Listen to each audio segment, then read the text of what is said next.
Rich Tehrani with TMC, thanks for watching. I'm speaking with Chad Kennedy with CellControl. Chad, how are you? Great, doing great. Having a great show. So I'm excited to talk with you. You've got some innovative technology. Let us know what it is. Yeah, we're preventing distracted driving. We're keeping teens safe by preventing them from texting while they're on the road. And we're also trying to keep fleet drivers safe by preventing them from texting while they're on the road as well, via our product here, CellControl. So I've got a couple kids that are under 10 and they don't really listen to anything their parents say, and I assume that teenagers probably don't listen to anything their parents say either, so I'm just assuming that that's just the case. So how are you going to prevent the kids from disabling your technology? That's a great question, and we have tamper detection and tamper prevention mechanisms throughout the chain of the mechanisms that we use in order to keep the kids safe. So I want to hear about that. Sure, so if for example the child tried to disable, destroy, remove this box, for example, the parent will get an email letting them know that that had happened. If, for example, they tried to uninstall the app, disable Bluetooth on the phone, which we make use of, A, they're not going to be able to do it, and B, we're going to send an email to the parents. So the parents will always get notified if there's any type of tampering of the system. So basically it's a tamper-proof system as long as they're using their primary device. That's correct, absolutely. Okay, so, all right, good.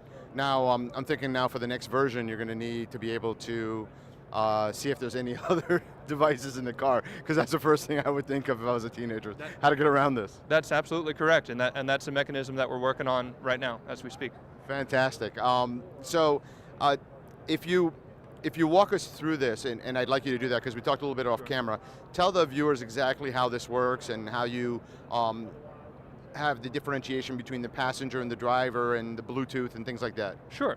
This box simply plugs into the OBD2 port of the vehicle, and it sends our patented non-pairing Bluetooth. I'm sorry, and that technology is in cars that are about 10 years old or all cars 10 since years? 1996. 1996, Any okay. car since 1996 is going to have that. That's where they plug in for emissions checking and things like that. And you just pop this right into that port. It sends our signal over to an app that's running on the phone, and whenever the vehicle's moving, this screen is going to pop up and prevent the teen from being able to access their text messages, email, Facebook, etc. Does that work on all platforms? It does. It works on Android, it works on iPhone, and it works on Windows Mobile, BlackBerry, and even feature phones, like little flip phones you might see at the Verizon store, for example.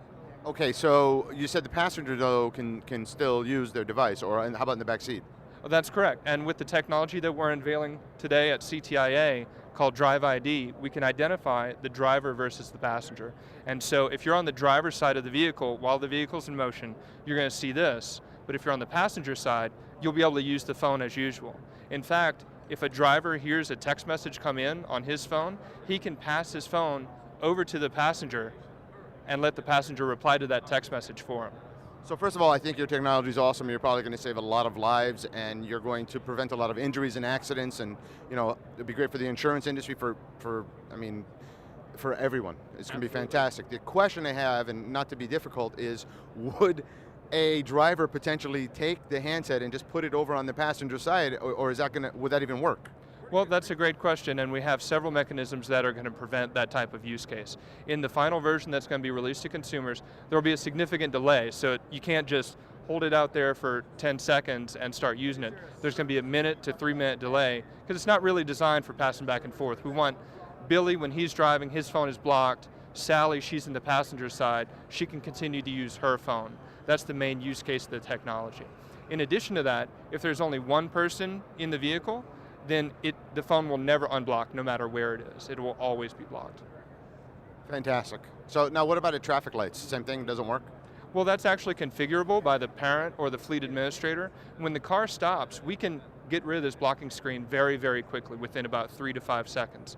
But some parents and fleet administrators feel like they don't want people texting, playing with their phone at red lights. And so they can increase that delay, which is at 3 to 5 seconds, anywhere from 1 to 2 or even 3 minutes to prevent usage while at red lights, stop signs, things like that.